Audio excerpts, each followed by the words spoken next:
ดผ้าป่าเชิญมาที่วัดผ่านอ้น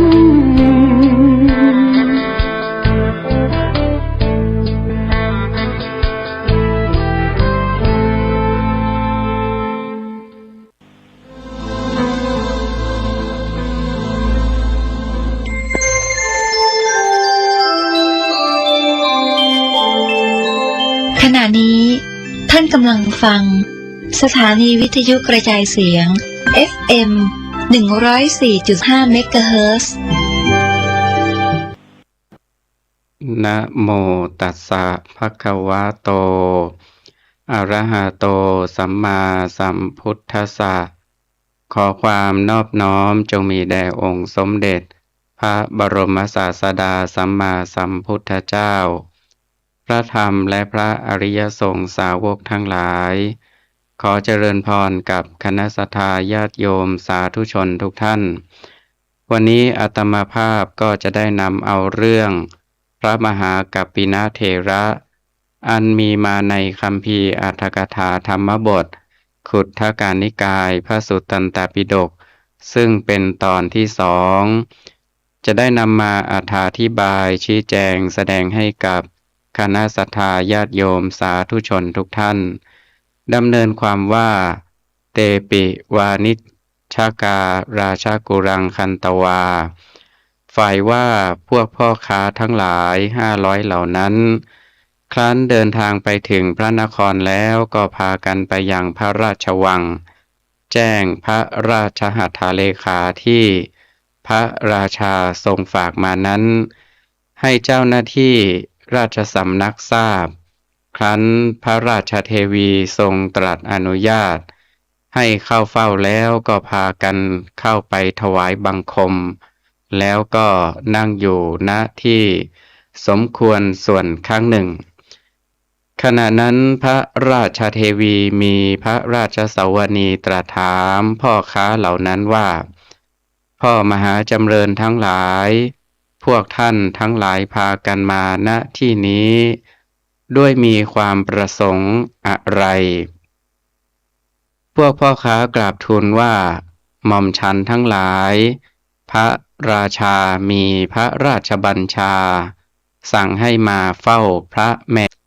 พระราชเทวีมีพระราชสวนีว่าพ่อมหาจำเริญท่านทั้งหลายพูดมากไปพวกท่านได้ทำอะไรให้แก่พระราชาหรือพระราชาทรงเลื่อมใสพวกท่านในเพราะเหตุอะไรจึงทรงให้ฉันพระราชทานทรัพย์แก่พวกท่านจำนวนถึงเท่านั้นพวกพ่อค้ากราบทูลว่าข้าแต่พระแม่เจ้าพวกหม่อมฉันไม่ได้กระทำอะไรอย่างอื่นแต่ได้กราบทูลข่าวสารแด่พระราชาพระเจ้าค่ะพระราชเทวีดำรัสถามว่าพ่อมหาจำเริญทั้งหลายก็พวกท่านสามารถที่จะบอกข่าวสารนั้นให้ฉันทราบได้หรือไม่เล่าพวกพ่อค้ากราบทูลว่าสามารถที่จะกราบทูลให้ทรงทราบได้พระเจ้าค่ะพระราชเทวีทรงอนุญาตว่าถ้าดังนั้นพวกท่านบอกได้พ่อมหาจำเริญพวกพ่อค้ากราบทูลว่าข้าแต่พระแม่เจ้าพระพุทธเจ้าเกิดขึ้นแล้วในโลกพระราชเทวีนั้นพอได้ทรงสดับข่าวนั้นก็ทรงมีพระปีติซาบซ่านไปทั่วพระสรีระกายเหมือนกับพระราชาทรงกำหนดความอะไรไม่ได้ถึง3 ครั้งครั้นถึงครั้งที่4พอได้ทรงสดับบทว่าพุทโธแล้วดำรัสถามว่าพ่อมหาจำเริญในบทพุทโธนี้พระราชาพระราชทานทรัพย์ให้แก่พวกท่านเท่าไหร่พวกพ่อค้ากราบทูลว่าพระราชทานให้100,000พระเจ้าค่ะพระราชเทวีมีพระราชสวนีว่าพ่อมหาจำเริญทั้งหลายพระ ราชาได้ทรงสดับข่าวสารเห็นปานนี้แล้วพระราชทานทรัพย์ให้เป็นรางวัลแก่พวกท่านเพียงแสนเดียวนั้นชื่อว่าทรงทำยังไม่สมควรกันแต่ฉันขอให้รางวัลแก่พวกท่านในบรรณาการอันยากเข็ญของฉันจำนวน300,000พวกท่านได้กราบทูลข่าวอย่างอื่นอะไรแก่พระราชาอีกเล่าพ่อมหาจำเริญพวกพ่อค้าได้กราบทูลอีก2ข่าวคือข่าวพระธรรมเกิดขึ้นแล้วในโลกและพระสงฆ์เกิดขึ้นแล้วในโลกเหมือนอย่างกล่าวมาในตอนที่กราบทูลแด่พระราชาพระราชเทวีทรงสดับข่าวนั้นๆแล้วทรงมีพระปีติมีวรรณะ5ซาบซ่านไปทั่วพระสรีระกายเหมือนครั้งก่อนทรงกำหนดด้วยคำอะไรไม่ได้ถึง3 ครั้งครั้นถึงครั้งที่4ได้ทรงสดับเช่นนั้นอีกจึงพระราชทานรางวัลให้แก่พวกพ่อค้าข่าวละ300,000พวกพ่อค้าเหล่านั้นได้รับพระราชทานรางวัลหมดด้วยกันทั้งสิ้นเป็นทรัพย์จำนวน1200,000ด้วยประการฉะนี้อัฏฐเนเทวีปุจฉิลำดับนั้นพระราชเทวีมีพระราชสวนีตรัสถามพ่อค้าเหล่านั้นว่าพ่อมหาจำเริญทั้งหลายพระราชาเสด็จไปไหนพวกพ่อค้ากราบทูลว่าข้าแต่พระแม่เจ้าพระราชาตรัสว่าเราจักผนวดอุทิศเฉพาะต่อสมเด็จพระบรมศาสดาแล้วก็เสด็จไปแล้วพระราชเทวีมีพระดำรัสตรัสถามว่าพ่อมหาจำเริญพระราชาได้พระราชทานข่าวอะไรมาให้แก่ฉันบ้างหรือพวกพ่อค้ากราบทูลว่าได้ยินว่าพระราชาทรงมอบอิสริย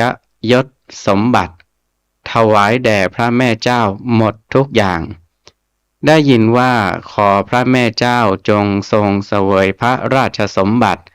ตามแต่ที่จะทรงมีพระราชประสงค์พระราชเทวีตรัสถามต่อไปว่าพ่อมหาจำเริญทั้งหลายก็พวกมุขอมาตย์พากันไปไหนเล่า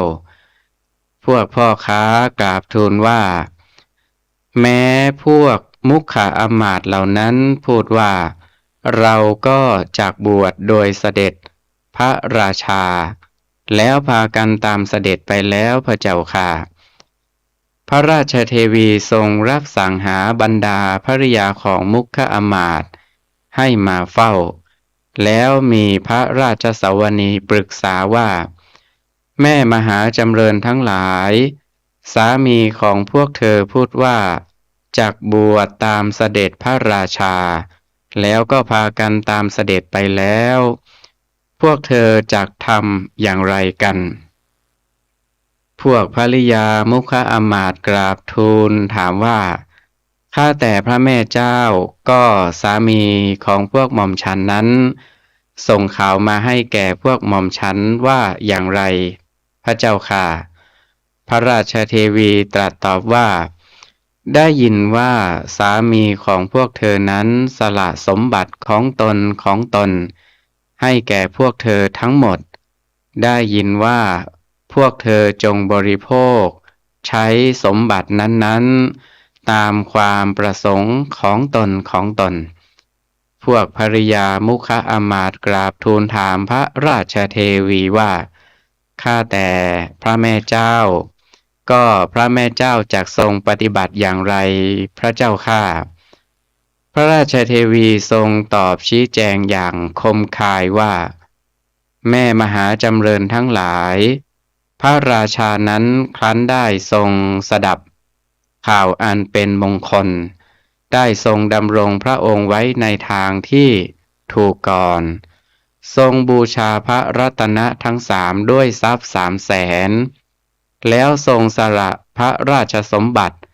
ทิ้งเป็นดุจก้อนน้ำลายเสด็จออกด้วยความมั่นหมายพระราชหฤทัยว่าจากทรงผนวดส่วนฉันได้ทราบข่าวพระรัตนทั้งสามแล้วบูชาพระรัตนทั้งสามด้วยทรัพย์900,000ก็ขึ้นชื่อว่าราชสมบัตินี้ไม่ใช่แต่จะนำทุกข์มาให้แด่พระราชาเท่านั้นย่อมนำทุกข์มาให้แม้แก่ฉันด้วยเหมือนกันใครเล่าจักคุกเข่าทั้งสองลงเอาปากรองรับก้อนน้ำลายที่พระราชาทรงบ้วนทิ้งฉันไม่มีความต้องการด้วยราชสมบัติแม้ฉันก็จักไปบวชอุทิศเฉพาะต่อพระบรมศาสดาพวกภริยามุขอมาตย์กราบทูลคล้อยตามว่าข้าแต่พระแม่เจ้าแม้พวกหม่อมฉันทั้งหลายก็จักขอบวชกับพระแม่เจ้าพระราชเทวีมีพระราชดำรัสว่าถ้าพวกเธอสามารถที่จะบวชข้อนั้นเป็นความดีแม่มหาจำเริญทั้งหลายพวกภริยามุขอมาตย์กราบทูลยืนยันว่าพวกหม่อมฉันสามารถที่จะบวชพระเจ้าค่ะพระราชเทวีมีพระราชสวนีว่าดีแล้วแม่มหาจำเริญทั้งหลายถ้าเช่นนั้นพวกเธอจงมาไปด้วยกันส่งให้เทียมรถขึ้น1,000 คันแล้วเสด็จขึ้นสู่ราชรถเสด็จออกไปพร้อมด้วยหมู่ภริยามุขอมาตย์เหล่านั้นได้ทรงทอดพระเนตรเห็นแม่น้ำแม่แรกในระหว่างทางตรัสถามสตรีราชบริพารเหมือนกับพระราชาได้ตรัสถามหมู่มุขอมาตย์ครั้นทรงทราบประวัติการทั้งปวงแล้วทรงรับสั่งว่าพวกเธอจงตรวจดูรอยทางที่พระราชาเสด็จไปแล้วเมื่อหมู่สตรีราชบริพารกราบทูลว่าไม่เห็นรอยเท้าม้าสินทบเลยพระเจ้าข้าพระราชเทวีทรงระลึกถึงคุณแห่งพระรัตนทั้งสามพร้อมกับทรงอธิษฐานว่าพระราชาทรงจักกระทำสัตยาธิษฐานว่าข้าพเจ้าจะออกมาอุทิศเฉพาะต่อพระรัตนทั้งสามดังนี้เสด็จไปได้แล้วแม้ข้าพเจ้าก็ออกมาอุทิศเฉพาะต่อพระรัตนทั้งสามด้วยอานุภาพแห่งพระรัตนทั้งสามของข้าพเจ้าขอน้ำนี้จงอย่าได้เป็นเหมือนน้ำครั้นแล้วทรงส่งรถไปทั้ง1,000 คันน้ำได้ปรากฏเช่นกับหลังแผ่นหินรถทั้ง1,000 คันไม่ได้เปียกเฉพาะแต่วงดุมปลายล้อเท่านั้นพระราชเทวีพร้อมด้วยสตรีราชบริพารได้ทรงข้ามแม่น้ำอีก2 แม่น้ำไปได้โดยความสวัสดีด้วยทำนองนี้เหมือนกัน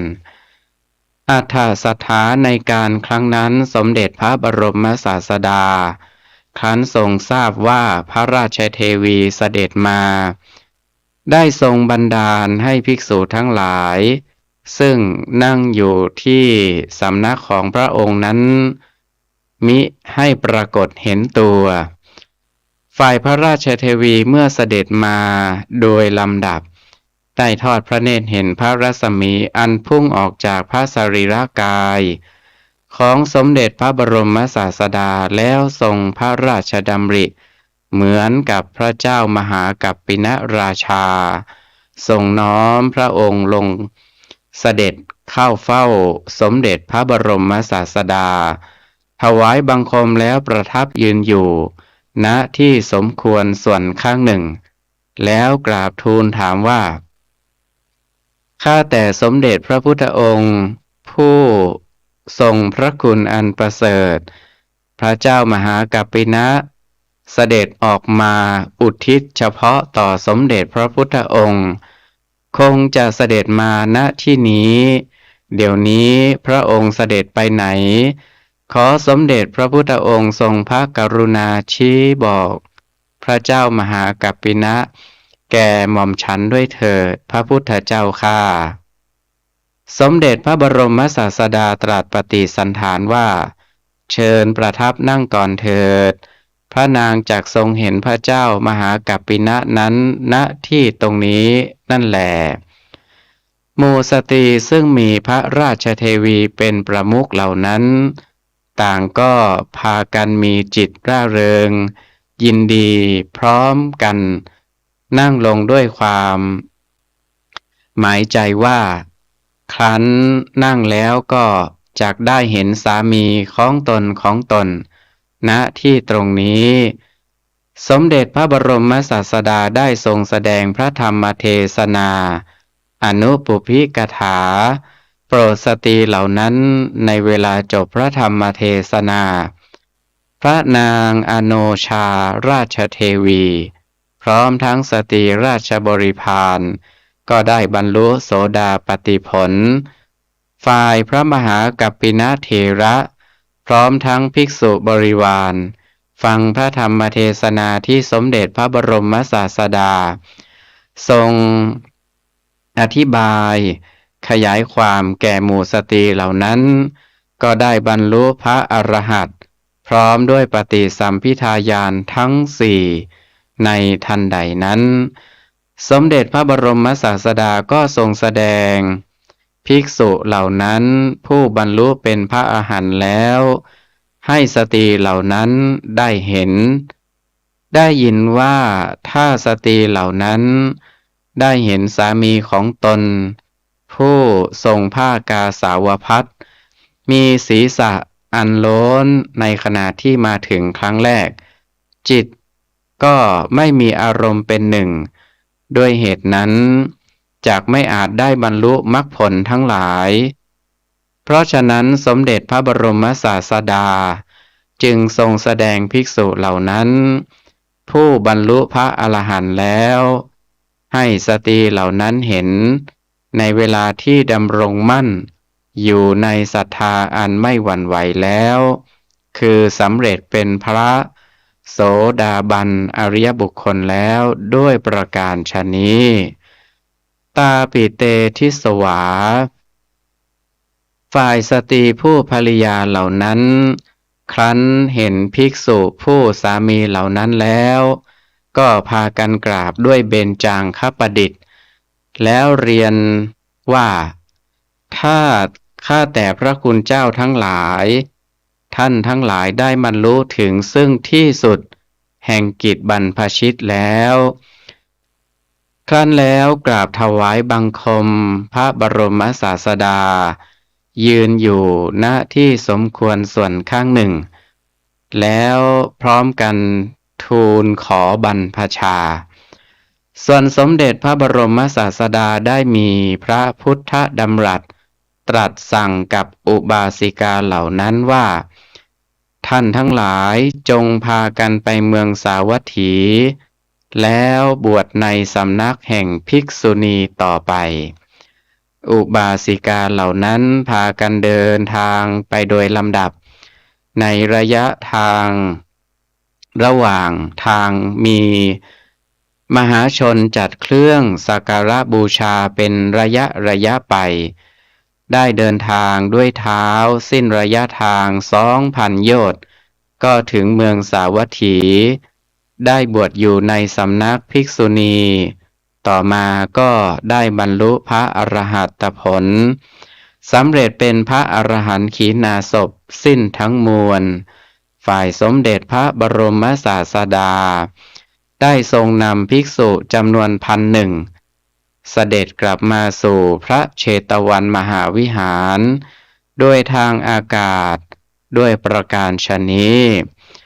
ตัตระสุทังอายสมามหากัปปิโนได้ยินว่าท่านมหากัปปินะนั้นมักจะเที่ยวเปล่ง อุทานตามที่พักกลางคืนและที่พักกลางวันเป็นต้นว่าโอสุขหนอโอสุขหนอดังนี้เสมอภิกษุทั้งหลายจึงนำความกราบทูลแด่สมเด็จพระบรมศาสดาให้ทรงทราบว่าข้าแต่สมเด็จพระพุทธองค์พระมหากัปปินะชอบเที่ยวเปล่งอุทานว่าโอสุขหนอโอสุขหนอดังนี้ชะลอยเห็นจะกล่าวเพ้อถึงความสุขในราชสมบัติของตนดอกกระมังพระพุทธเจ้าข้าสมเด็จพระบรมศาสดารับสั่งให้พระมหากัปปินะมาเฝ้าแล้วตรัสถามว่ากัปปินะได้ยินมาว่าเธอเปล่งอุทานเพ้อถึงสุขในราชสมบัติอันเป็นกามสุขจริงละหรือพระมหากัปปินะเถระกราบทูลว่าข้าแต่สมเด็จพระพุทธองค์พระผู้มีพระภาคเจ้าย่อมทรงทราบดีว่าข้าพระองค์เปล่งอุทานเพ้อถึงสุขในราชสมบัติหรือไม่ประการใดสมเด็จพระบรมศาสดาจึงได้ทรงประทานพระพุทธโอวาทแก่ภิกษุทั้งหลายว่าภิกขเวดูก่อนภิกษุทั้งหลายบุตรของเรามิได้เปล่งอุทานเพ้อถึงความสุขในราชสมบัติอันเป็นกามสุขแต่ว่าปีติในธรรมได้บังเกิดแก่บุตรของเราบุตรของเรานั้นเปล่งอุทานอย่างนั้นเพราะปรารภถึงซึ่งอมตะมหานิพพานครั้นแล้วเมื่อพระองค์จะทรงแสดงพระธรรมเทศนาโปรดภิกษุทั้งหลายสืบอนุสนธิต่อไปจึงได้ตรัสพระพุทธนิพนธคาถาเป็นปัจฉิมพจน์ดังนี้บุคคลผู้ดื่มธรรมมีจิตผ่องใสเป็นบัณฑิตย่อมอยู่เป็นสุขและยินดีในธรรมที่พระอริยเจ้าแสดงแล้วตลอดกาล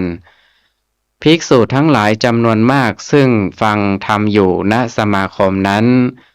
ส่งญาณไปตามกระแสพระธรรมเทศนาโดยโยนิโสมนสิการเป็นอันดีในเวลาจบพระธรรมเทศนาต่างก็ได้สำเร็จเป็นพระอริยบุคคลมีโสดาบันเป็นต้นด้วยประการฉะนี้ลำดับนี้จะได้วิสัชนาอรรธิบายความในท้องนิทานและพระธรรมเทศนาพุทธนิพนธคาถาโดยอาศัยอรรถกถาในและโดยอัตโนมัตยาธิบายเพื่อเพิ่มเติมสติปัญญาฉลองศรัทธาบารมีเพิ่มพูนกุศลบุญญาราศีส่วนธรรมสวนาใหม่แด่ท่านสาธุชนพุทธบริษัททั้งหลายสืบต่อไปในการครั้งนั้นพระมหากัปปินะเถระพร้อมทั้งบริวารได้ยินนายช่างโหกอยู่ที่หมู่บ้านแห่งหนึ่งไม่ไกลจากเมืองพาราณสีพระมหากัปปินะเป็นหัวหน้านายช่างโหกทั้งหลายและภริยาของนายช่างโหกนั้นเป็นผู้มีสติปัญญาดีและมีศรัทธาแก่กล้าวันหนึ่งได้เห็นพระปัจเจกพุทธเจ้าจำนวน1,000 องค์จึงได้นิมนต์ให้มาฉันบิณฑบาตในหมู่บ้านของตนแล้วชักชวนบรรดาพวกช่างโหกในหมู่บ้านนั้นซึ่งมีจำนวน1,000 หลังคาเรือนเหมือนกันช่วยกันถวายอาหารบิณฑบาตและในที่สุดได้นิมนต์พระปัจเจกพุทธเจ้า1,000 องค์นั้นให้อยู่จำพรรษาตลอดไตรมาส3 เดือนและได้ร่วมกันเสียสละแรงงานสร้างบรรณศาลาขึ้นถวายถึงจำนวน1,000 หลังภายในพรรษาต่างก็ได้แบ่งกันเป็นโยมอุปถากพระปัจเจกพุทธเจ้าเหล่านั้นเรือนละ1 องค์ต่างก็ได้พากันปรนนิบัติอุปถากด้วยความเคารพเลื่อมใสตลอดไตรมาสและภายในพรรษานั้นพากันสร้างผ้าจีวรถวายองค์ละผืน ถึง1,000 ผืนผืนหนึ่งมีมูลค่าถึงจำนวนพัน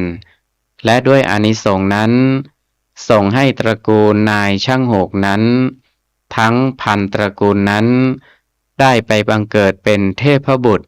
อยู่บนสวรรค์ชั้นดาวดึงสพิภพตลอดกาลและนาน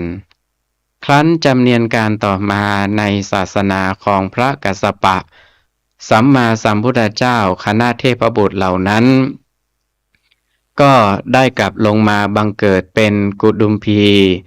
ในเมืองพาราณสีอีกก็พระมหาพระกัสสปะสัมมาสัมพุทธเจ้านั้นได้ตรัสรู้เป็นพระสัมมาสัมพุทธเจ้าก่อนพระสมณโคดมสัมมาสัมพุทธเจ้าของเรานี้พระองค์หนึ่งคือรองจากพระโกนาคมณะสัมมาสัมพุทธเจ้าถ้านับสงเคราะห์ในพระพุทธเจ้า5 พระองค์แล้วก็เป็นองค์ที่3ดังนี้คือองค์ที่1กกุสันโธองค์ที่2โกนาคมโนองค์ที่3กัสสโปองค์ที่4โคตโมและองค์ที่5อริยเมตไตรก็หัวหน้านายช่างโหกนั้นได้มาเป็นหัวหน้ากุดุมพีส่วนบริวารและภริยาทั้งหลายก็ได้มาเกิดเป็นกุดุมพีบริวารส่วนเป็นภริยาร่วมกันทั้งหมดวันหนึ่งคณะกุดุมพีพร้อมทั้งภริยาได้พากันไปฟังธรรมที่วัดขณะที่ไปถึงกลางลานวัดนั้นฝนก็ตกเทลงมาผู้ที่มีภิกษุสามเณรอาศัยตระกูลหรือที่เรียกว่าเป็นลูกบุญธรรมก็ได้พากันเข้าไปอาศัยหลบฝนที่กุฏิพระภิกษุสามเณรเหล่านั้นส่วนพวกที่ไม่มีภิกษุสามเณรเช่นนั้นก็จำต้องยืนตากฝนเปียกปอนอยู่ที่กลางลานวัดนั่นเองอาศัยเหตุที่เห็นประจักษ์เฉพาะหน้าครั้งนั้นหัวหน้ากุดุมพีจึงชี้ให้เห็นคุณและโทษว่าที่เราไม่มีที่อาศัยหลบฝนทั่วถึงกันนั้นก็เพราะไม่ได้ทำบุญสร้างกุฏิวิหารถวายไว้ในพระศาสนาจึงชักชวนกันบริจาคทรัพย์ร่วมทุนสร้างพระวิหารถวายสมเด็จพระสัมมาสัมพุทธเจ้ากัสสปะเมื่อตกลงกันแล้วก็สร้างพระวิหารขนาดใหญ่มีเรือนยอดเป็นบริวารตั้ง1,000 หลังครั้นสร้างเสร็จแล้วก็ทำบุญฉลองกันอย่างยิ่งใหญ่มโหฬารถวายทานแก่พระสงฆ์20,000ซึ่งมีพระพุทธเจ้าเป็นประธานตลอด7 วัน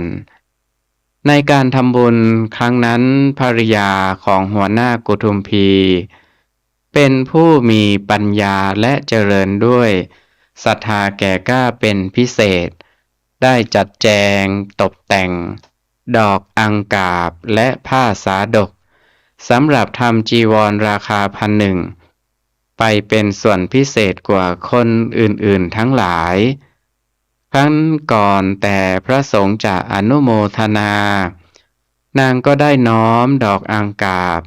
นั้นเข้าไปบูชาสมเด็จพระบรมศาสดาแล้วนำผ้าสาดกราคา1,000ซึ่งมีสีสันเหมือนดอกอังกาบไปวางไว้แทบพระบาทยุคนของพระพุทธองค์แล้วตั้งความปณิธานความปรารถนาไว้ว่าจะเกิดชาติใดในภพไหนก็ขอให้มีผิวพรรณเหมือนสีดอกอังกาบและให้ได้ชื่อว่าอโนชาตลอดไปด้วยอานิสงส์บุญครั้งนั้นคณะกุดุมพีทั้งหลายเมื่อแตกกายตายไปแล้วก็ได้ไปบังเกิดบนเทวโลกสถานพร้อมด้วยโดยพร้อมเพรียงกันครั้นจำเนียนการต่อมาในศาสนาของพระสมณโคดมสัมมาสัมพุทธเจ้าของเรานี้คณะเทพบุตรเหล่านั้น ก็ได้กลับลงมาเกิดในมนุษย์โลกนี้อีกหัวหน้ากุดุมพีได้มาบังเกิดในราชตระกูลในกุตวดีนครครั้นทรงเจริญวัยก็ได้ทรงมุรธาภิเษกเป็นพระมหากษัตริย์มีพระนามว่าพระเจ้ามหากัปปินะราชาครองกรุงกุตวดีนครส่วนภริยาของหัวหน้ากุดุมพีก็ได้มาบังเกิดในราชตระกูลในสาคละนครในแว่นแคว้นมัทราชครั้นทรงเจริญวัยก็ได้อภิเษกสมรสกับพระเจ้ามหากัปปินะราชามีพระนามว่าพระนางอโนชาราชเทวีฝ่ายกุดุมพีบริวารและภริยาทั้งหลายก็ได้มาบังเกิดในตระกูลมุขอมาตย์ราชมนตรีครั้นเจริญวัยก็ได้เป็นมุขอมาตย์ราชบริพารของพระเจ้ามหากัปปินะราชาสิ้นทั้งมวลด้วยอำนาจบุญญาภินิหารที่ท่านเหล่านี้ได้สร้างสมอบรมมาและเป็นอันมากในอดีตการดังวิสัชนามาแล้วนั้นแม้ในชาติปัจจุบันนี้พระเจ้ากัปปินะจะได้เป็นผู้บริบูรณ์เพียบพร้อมด้วยลาภยศสรรเสริญสุขทางโลกิยวิสัยอย่างสูงยิ่งถึงเพียงนั้นแล้วก็ตามแต่ก็ไม่ได้หลงไหลในอิสริยสมบัติเห็นปานนั้นกลับเห็นราชสมบัติอิสริยสมบัติเป็นเหมือนก้อนเคละคือน้ำลายพอได้ทราบจากสำนักพ่อค้าว่าพระรัตนตรัยบังเกิดขึ้นแล้วในโลกก็สละทิ้งสมบัติอันโลกถือว่ายิ่งใหญ่เห็นปานนั้นเหมือนบ้วนน้ำลายทิ้งแล้วไปเฝ้าสมเด็จพระบรมศาสดาในที่สุดก็ได้บรรพชาอุปสมบทสำเร็จเป็นพระอรหันต์ในพระพุทธศาสนาฝ่ายพระนางอโนชาราชเทวีกับสตรีราชบริพารทั้งหลาย1,000นั้นครั้นทรงทราบจากพวกพ่อค้าว่าพระราชาและมุขอมาตย์ราชบริพารทั้งหลายไปบวชอุทิศชีวิตต่อสมเด็จพระบรมศาสดาแล้วและได้ทรงมีพระบรมราชโองการมามอบพระราชสมบัติถวายแด่พระนางให้ทรงเสวยบริโภคตามพระราชประสงค์แม้มวลมุขอมาตย์ก็ส่งสารมามอบสมบัติของตนให้แก่ภริยาทั้งหลายเช่นเดียวกันเมื่อเป็นเช่นนั้นพระนางอโนชาราชเทวีได้มีพระราชสาวนีอย่างคมคายกับบรรดาภริยามุขอมาตย์ทั้งหลายว่าชื่อว่าราชสมบัตินี้ไม่ใช่แต่จะนำมาซึ่งความทุกข์แด่พระราชาเท่านั้นมันย่อมนำมาความทุกข์มาให้แก่แม้แก่ฉันเช่นกันใครเล่าจากคุกเข่าทั้งสองลงแล้วเอาปากรับเอาก้อนเขละน้ำลายที่พระราชาบ้วนทิ้งนั้นเล่าฉันไม่ต้องการราชสมบัติฉันจากบวชอุทิศชีวิตต่อพระบรมศาสดาขันแล้วพระนางพร้อมด้วยภริยามุขอมาตย์ทั้งหลายก็พากันสละทิ้งสมบัติตามเสด็จไปเฝ้าสมเด็จพระบรมศาสดาได้สดับพระธรรมเทศนาบรรลุโสดาปัตติผลแล้วก็พากันไปบวชเป็นภิกษุณีในสำนักภิกษุณีที่เมืองสาวัตถีและต่อมาก็ได้บรรลุเป็นพระอรหันต์ขีณาสพในพระพุทธศาสนาด้วยกันทั้งหมดทั้งสิ้นด้วยประการฉะนี้แล ดังนั้นวันนี้อาตมาภาพก็ได้นำเอาเรื่องพระมหากัปปินะเถระอันเป็นตอนสุดท้ายมาอธิบายชี้แจงแสดงให้กับญาติโยมสาธุชนทุกท่านก็สมควรแก่เวลาขออำนาจคุณพระรัตนตรัยและสิ่งศักดิ์สิทธิ์ทั้งหลายจงดลบันดาลให้ญาติโยมสาธุชนทุกท่านจงประสบแต่จตุรพิธพรชัย4ประการกล่าวคือมีอายุวันนะสุขภาละปฏิภาณธนสารสมบัติมีความสุขกายสุขใจเจริญในธรรมะขององค์สมเด็จพระบรมศาสดาสัมมาสัมพุทธเจ้า